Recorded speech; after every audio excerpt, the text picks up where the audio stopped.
Pse ishulli karg i Iranit mbetet i paprekur nga SBA dhe Izraeli? Ishulli karg në Xhirin Persik është qendra jetësore e naftës iraniane. Përmes tij kalojnë 90% e eksporteve të Iranit. Edhe pse SBA dhe Izraeli kanë goditur mira objektiva, karg ende mbetet i paprekur. Por pse? Goditja e tij mund të çojë në një rritje dramatike të çmimeve të naftës nga 120 deri në $150 për fuqi.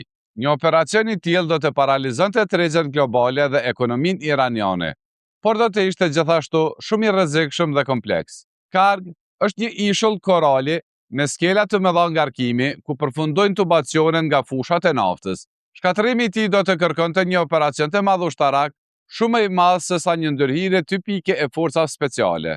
Ekspertët paralajmërojnë, sulmi mund të jetë vetë shkatërrues. Tregjet globale dhe industria iraniane do të preken në rënd.